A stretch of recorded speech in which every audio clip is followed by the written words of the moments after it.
Graphic design course series पर खुशामदीद। आज हमने फ़ोटोशॉप में मौजूद लेयर्स यानी तहों के बारे में पढ़ना है। लेयर्स तह को कहते हैं।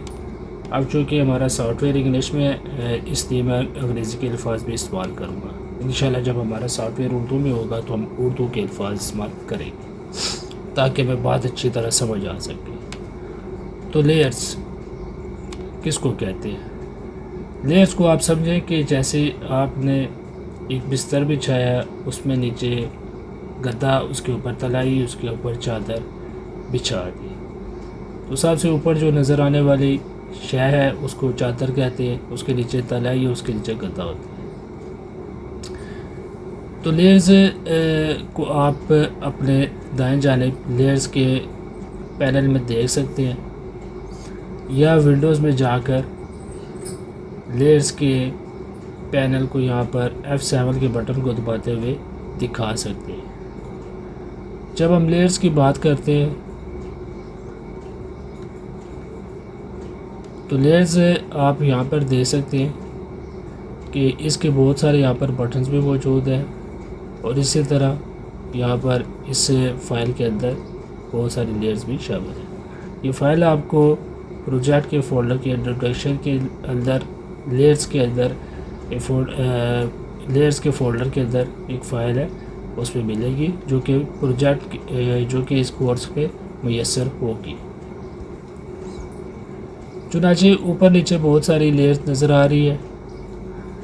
इसमें जो सबसे ऊपर लेयर होगी वो सबसे ऊपर नज़र आएगी। जैसे कि यहाँ पर एक टेक्स्ट किस्म की लेयर है जो कि लफ्ज़ ऊपर पर मुश्तमिल है और ये सबसे ऊपर नज़र आ रही है। इस लेयर को अगर मैं ड्रैग करते हुए नीचे ले जाता हूँ तो आप देखेंगे कि ये टेक्स्ट मौजूद है इस फाइल के अंदर, लेकिन ये छुप चुका है क्योंकि इसका जो पोजीशन है वो हमने ऊपर से नीचे कर दी है।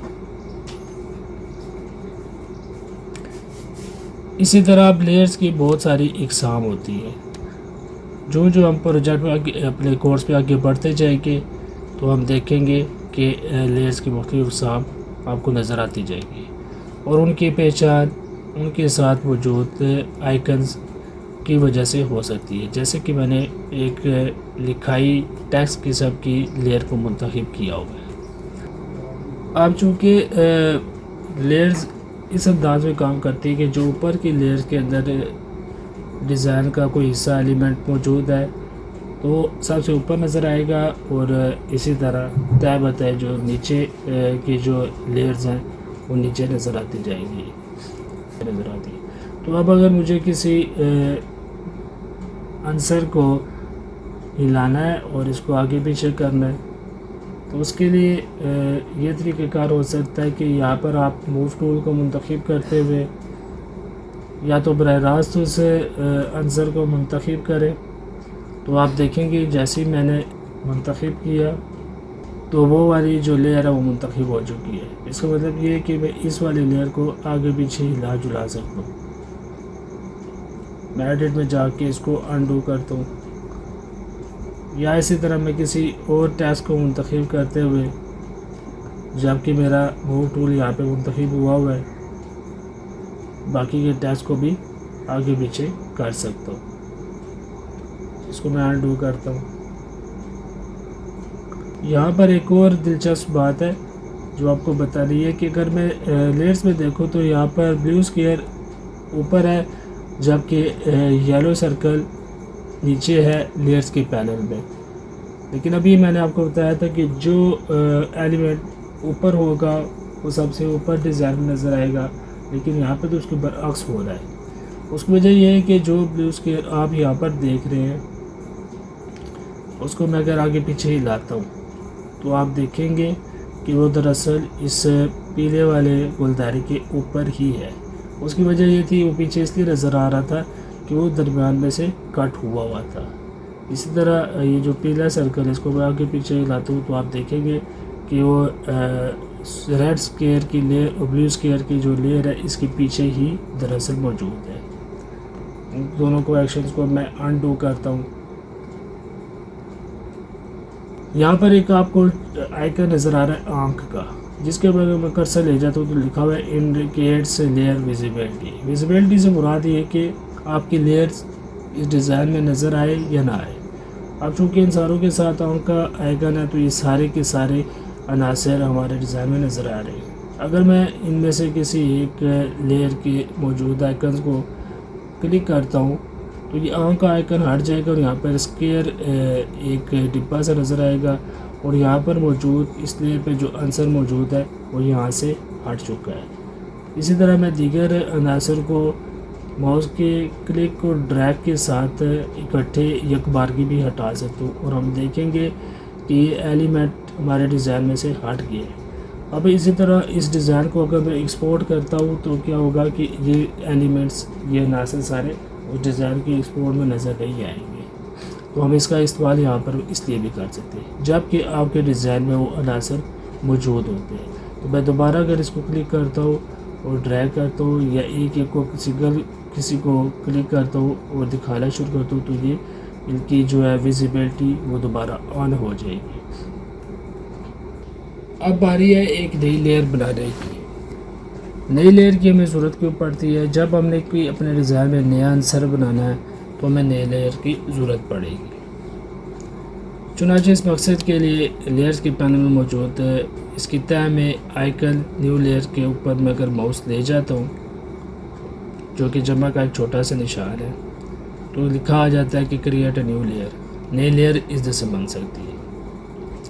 इसी तरह मैं लेयर्स के पैनल में यहाँ पर दाएं जानिब ऊपर की तरफ एक मेन्यू है जिसमें न्यू लेयर्स का ऑप्शन भी मौजूद आ रहा है और इसका शॉर्टकट की शिफ्ट कंट्रोल एन भी आ रही है। अगर मैं इसको दबाता हूँ तो ये पॉपअप आता है और ये अगर मैं इसको कैंसिल करते हुए नीचे की जानिब से लेयर को बनाता हूँ तो आप देखेंगे वो पॉपअप आइकन नहीं आया। पॉपअप आइकन में क्या था, इसी लेयर का वो नाम और कुछ दीगर तफसील देखने को भी हमें मिल रही थी। अब अगर मैं लेयर के नाम पर माउस को ले जाता हूँ और इस पर डबल क्लिक करता हूँ तो क्या है कि मैं यहाँ पर इसको कोई नाम दे सकता हूँ। मैं इसको नाम देता हूँ न्यू एम्प्टी लेयर। अब ये लेयर आप इसको अगर इसका थंबनेल देखें तो चेक बॉक्स डिज़ाइन में नज़र आ रहा है और इसके अंदर कोई डिज़ाइन मौजूद नहीं है। ये ट्रांसपेरेंट है या दूसरे अल्फाज में से कहूँगा ये खाली नज़र आ रही है। अभी इस पर कोई भी डिज़ाइन मौजूद नहीं है। अब अगर आपने लेयर बना ली उसको आप ख़त्म करना चाह रहे हैं तो उसके लिए हम इसको डिलीट का एक्शन लागू करेंगे। तो लेयर को मुंतखब किए हुए यहाँ पर एक छोटा सा टोकरी का निशान है जो डिलीट लेयर को ज़ाहिर कर रहा है। तो अगर मैं इस पर क्लिक करता हूँ तो मेरी ये लेयर के बारे में पापा कहेगा कि तुम ये लेयर ख़त्म करना चाहते हो। मैं कहता हूँ यस, तो ये इसको ख़त्म कर देगा। इसके बाद अगर मैं अपने डिज़ाइन में मौजूद लेयर्स को चाह रहा हूँ कि मुझे कोई हादसाती तौर पर किसी डिज़ाइन के ऊपर क्लिक ना हो जाए और वो उसमें तब्दीली ना हो जाए तो मैं अपने लेयर्स को लॉक कर सकता हूँ। उस मकसद के लिए अपने लेयर को मैं मुंतखब करते हुए यहाँ पर ऊपर की जानिब लॉक का एक आइकन है, ताला बना हुआ है, तो मैं इसको अगर क्लिक करता हूँ तो यहाँ पर मैं देखूँगा कि लेयर के साथ दाएं जानिब ताले का निशान आ चुका है। अब अगर मैं इस डिज़ाइन को तब्दील करने की कोशिश करता हूँ तो मैं देखूँगा कि यहाँ पर मैं इस डिज़ाइन को अगर मुंतखब भी कर लूँ तो मैं इसको नहीं तब्दील कर सक रहा। इसके बजाय ये मैरून की जो लेयर है मुंतखब हो जाती है। देखिए अब ये कोई भी जो है ना लेयर जो है ना वो उसको हम नहीं कर सक रहे, तब्दील नहीं कर सक रहे क्योंकि ये लॉक हो चुकी है। मैंने एक्शन को अनडू करता हूँ।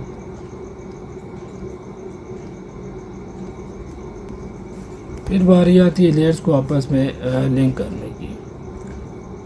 लिंक से मुराद ये कि मुझे दो लेयर्स को मैं चाह रहा हूँ कि वो उनके मुख्तलिफ जो है एक्शन वो एक साथ में लागू हो जाए। तो उस मकसद के लिए मैं एक लेयर को मुंतखब करता हूँ और शिफ्ट का बटन दबाए रखते हुए मैं दूसरी लेयर को भी मुंतखब करता हूँ। जब ये दो लेयर्स मुंतखब होगी तो मैं दो से ज़्यादा लेयर्स भी मुंतखब कर सकता हूँ और कंट्रोल के बटन को दबाते हुए मैं दीगर लेयर्स को भी मुंतखब या उनकी जो मुंतखब को ख़त्म कर सकता हूँ।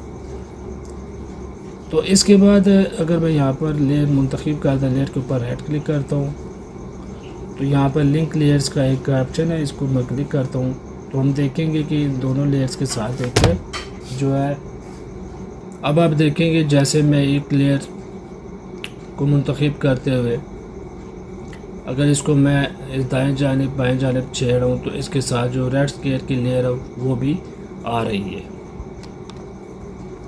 तो ये लेयर का फ़ायदा हो जाता है।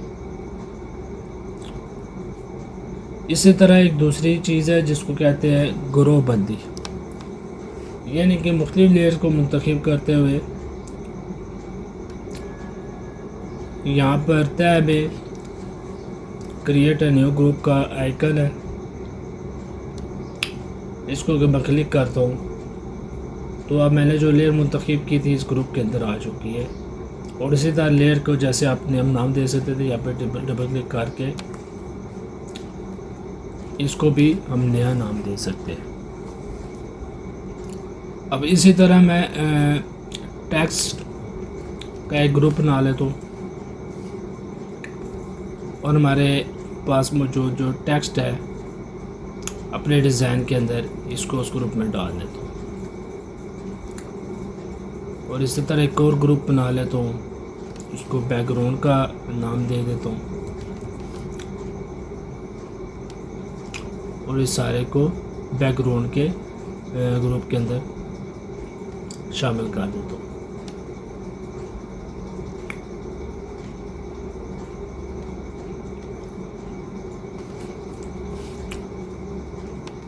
अब हमारे जो लेयर्स पैनल के अंदर मौजूद लेयर है इस ग्रुप की ग्रुप बंदी की वजह से बहुत मुनासिब मालूम हो रही है। यहाँ पर एक और चीज़ भी हमें जो है सहूलत एडोब फोटोशॉप की तरफ से मुयसर है, वो है अपने लेयर्स को रंग दे देना। तो ये भी बहुत मुफीद साबित हो सकती है अगर आपके डिज़ाइन में बहुत सारी लेयर्स हैं और कहीं उनके आगे पीछे खो जाने का खदशा है तो आप अपने लेयर्स को रंग देते हुए उनको याद रख सकते हैं। चुनांचे मैं अपने लेयर ग्रुप को मुंतखब करते हुए इस पर राइट क्लिक करता हूँ तो यहाँ पर सबसे नीचे कलर्स की जो है ना लिस्ट आ रही है। जैसे मैं राइट क्लिक करता हूँ तो यहाँ पे आँख के दाएँ बाएँ इर्द गिर्द ऊपर नीचे यहाँ पर इसका जो है आइकन का रंग सुर्ख हो चुका है। इसी तरह मैं ऑब्जेक्ट के ग्रुप को मुंतखब करते हुए ऑरेंज को मुंतखब करूँ तो यहाँ पे इसको ऑरेंज रंग मुंतखब हो चुका लागू हो चुका है। और इसी तरह बैकग्राउंड के मैं ग्रीन रंग लागू करता हूँ तो आप देखेंगे कि इन ग्रुप्स को अलग अलग रंग जो है वो लागू हो चुके हैं। अब यही लेयर्स मुझे बआसानी याद रहेंगी कि सुर्ख रंग में किस तरह की लेयर्स थी और जो है नारंगी रंग में किस तरह की लेयर्स थी और इसी तरह सब्ज़ रंग में किस तरह की लेयर्स थी। तो ये था हमारा आज का सबक लेयर्स के बारे में।